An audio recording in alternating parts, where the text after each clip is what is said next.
እንደምን ዋላችሁ።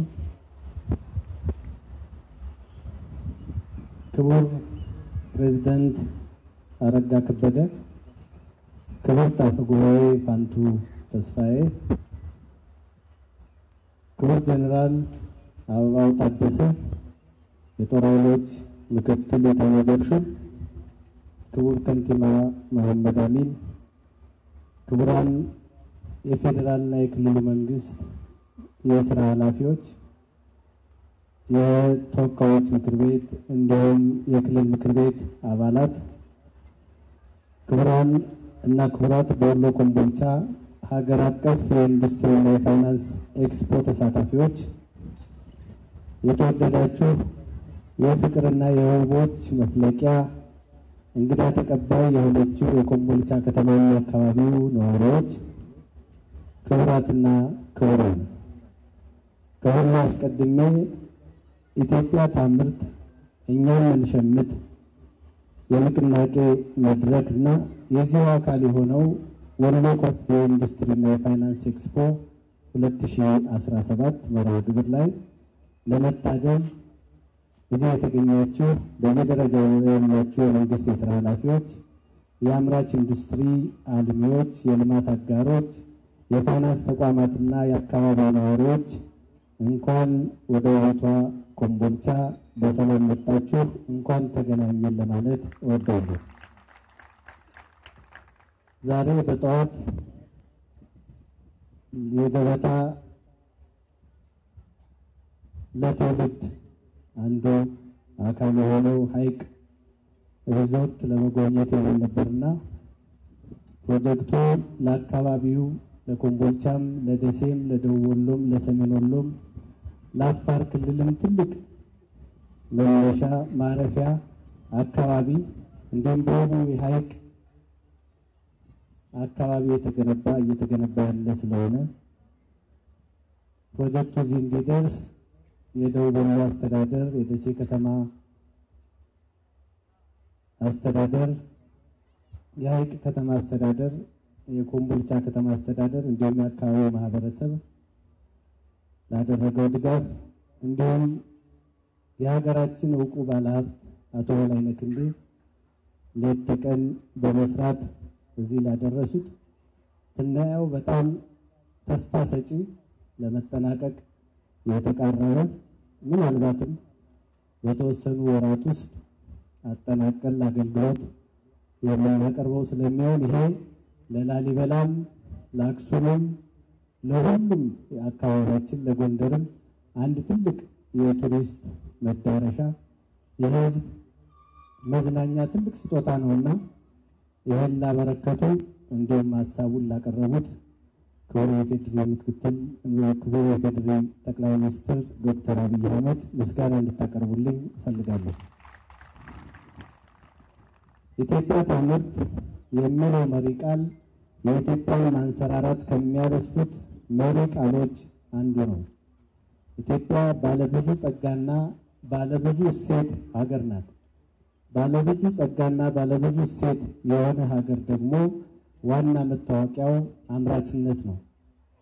ኢትዮጵያ ይህንን መታወቂያ ትታ ሌላ መታወቂያ አውጥታ እንደነበር ይታወቃል።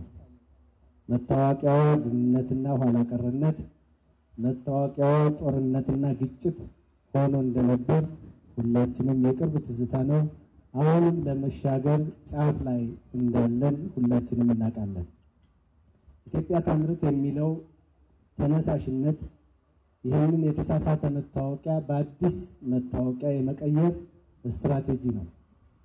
ኢትዮጵያ ታምርት ሁለት መሰረተ ሀሳቦች የያዘ ነው። በአንድ በኩል ከውጭ የሚመጣውን ግብዓትና ሸቀጥ በሀገር ውስጥ ምርት መተካት ነው። ሁለተኛው ደግሞ ኢትዮጵያ ብዝሃ ምርት እንዲኖራትና የኢትዮጵያ ምርቶች የዓለም ገበያዎችን እንዲያጥለቀልቁ ማድረግ ነው። አምራችነት ደግሞ በዋናነት ሰላምን አጥብቆ ይፈልጋታል። አምራችነትና ሰላም እጅግ የተሳሰሩ መሆናቸውን ደሴና ኮምቦልቻ ምስክሮች ናቸው። ጀግና ሕዝብ ማለት ምንና ማን እንደሚጠቅመው የሚያውቅ ህዝብ ማለት ነው። የደሴና የኮምቦልቻ ህዝብ ማን እንደሚጠቅመው አውቋል። ስለዚህ የሚጠቅሙትን የማይጠቅሙትን አርቋል፣ ተዋግቷል፣ ተከላክሏል። የሚጠቅሙትን ደግሞ አቅርቧል። ምን እንደሚጠቅመው አውቋል። ስለዚህም ለልማትና ለብልጽግና ጊዜውን ዕውቀቱንና ጉልበቱን ሰውቷል። ማንና ምን እንደሚጠቅመው የሚያውቅ ህዝብ የሚያገኘውን ትርፍ በዓይኑ ማየት የሚፈልግ ካለ ኮምቦልቻ ይምጣ ይጎብኝ። ማንና ምን እንደሚጠቅመው የሚያውቅ ህዝብ የሚያገኘውን ትርፍ በዓይኑ ማየት የሚፈልግ ወገን ካለ ደሴ ይምጣ፣ ይመልከት፣ ይጎብኝ። ግጭት ጠማቂዎች ዓላማ ቢሶች ናቸው። እነርሱ ኢንቨሎፕ ወይም ደግሞ ደብዳቤ መላላኪያ ፖስታዎች ማለት ናቸው። የራሳቸው መልእክት፣ የራሳቸው ዓላማ፣ ፍላጎት የላቸውም። ሌላ ሰው የሰጣቸውን መልእክት ግን ይዘው ይዞራሉ፣ ይንከራተታሉ። ግብርና ያማቸዋል፣ ኢንዱስትሪ ያስጠላቸዋል፣ እድገት ያቅራቸዋል፣ ዘመናዊነት ራሳቸውን ያዞራቸዋል፣ ትምህርትና ስልጣኔ ሆዳቸውን ይቆርጣቸዋል፣ አይመቻቸውም። ካላጠፉ አይደሰቱም፣ ካልገደሉ አይረኩም፣ ካላበላሹ የሰሩ አይመስላቸውም። ስለታቸው ሁሉ ህዝብ ሲደህይ አሳየን የሚል ይመስላል። ይህንን እኩይ ዓላማቸውን ለማስፈጸም ደግሞ ከየትኛውም የህዝብና የሀገር ጠላት ጋር ያብራሉ፣ ይወዳጃሉ። የደሴና የኮምቦልቻ ህዝብ ኢትዮጵያ ታምርት ሲሉት የሰላም ጠላትንም እንመክት ይላል። የደሴና የኮምቦልቻ ህዝብ ፎርጅድ ብር እውነተኛ ነኝ ብሎ የማያታልለው ብልጥ ህዝብ ነው። የደሴና የኮምቦልቻ ህዝብ ከ50 ፎካሪ አንድ ሰሪ የሚል ጀግና ህዝብ ነው። ለዚህ ነው የሰላሙን ፍሬ እያጣጣመ የሚገኘው። በዚህ ህዝብ መካከል ሆኖ ኢትዮጵያ ታምርት ብሎ ማሰማት ቤተ ክርስቲያን ተገኝቶ ቅዳሴ፣ መስጊድ ተገኝቶ አዛን እንደ መስማት ይቆጠራልና እንኳን ደስ አላችሁ። ሌሎችም አካባቢዎች የአካባቢ ሰላም እንዴት እንደሚጠበቅ ሌላ ቦታ መሄድ አያስፈልግም። ደሴና ኮምቦልቻ መጣችሁ ተወሩ ለማለት እፈልጋለሁ። ለሰላም ዋጋ እንክፈል። ጊዜው የብልጽግና እንጂ የድንቁርናም አይደለም። ጊዜው በዘመናዊ መሳሪያ ለሚያመርቱ እንጂ ኋላ ቀር ጠመንጃ ለሚያነግቱም አይደለም፣ አይመችም። ጊዜው በኢንዱስትሪ መንደሮች ገብተው ለሚሰሩ እጆች እንጂ ድሪቶ ታጥቀው በየጉራንጉሩ በሰባራ ክላሽ ለሚተኩሱ ለሚዞሩ አይደለም፣ አይመችም። ጊዜው የይቅርታና የመደመር እንጂ የቂም በቀልና የመቀናነስም አይደለም። ጊዜው በሀገራዊ አጀንዳ ላይ በጋራ የመመካከርና ልዩነትን በውይይት የመፍታት እንጂ ወንድም ወንድሙን በጠላትነት የማየትና ሀገርን ከጠላት ጋር አብሮ ለማድማት የማሴርም አይደለም። መንግስት ትናንትን፣ ዛሬን፣ ነገን ለሰላምና ይቅርታ በሩ ክፍት ነው።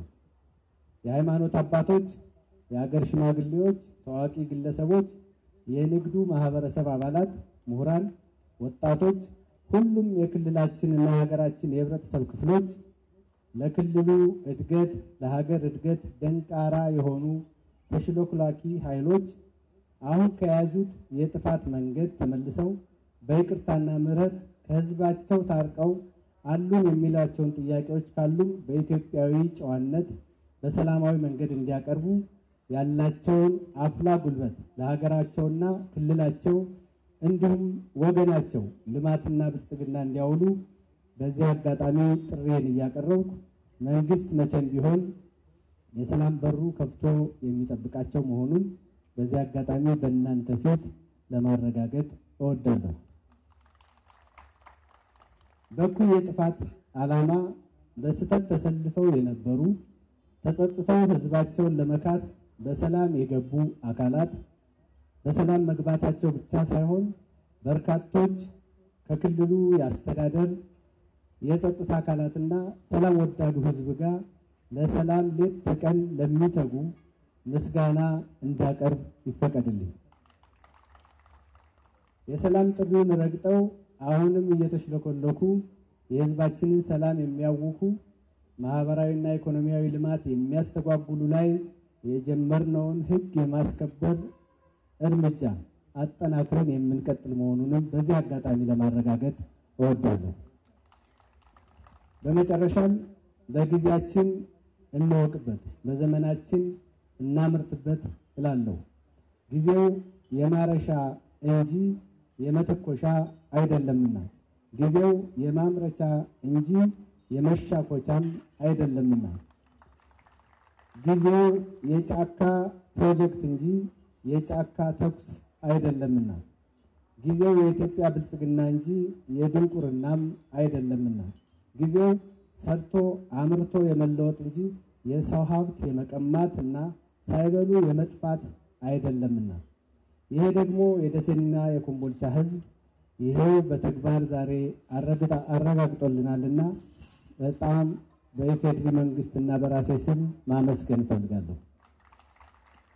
በድጋሜ ኢትዮጵያ ታምርት፣ እኛም እንሸምት፣ ሰላም የኢንቨስትመንት ፓስፖርት ነው እያልኩ መርሃ ግብሩ በይፋ መከፈቱን አበስራለሁ። አመሰግናለሁ።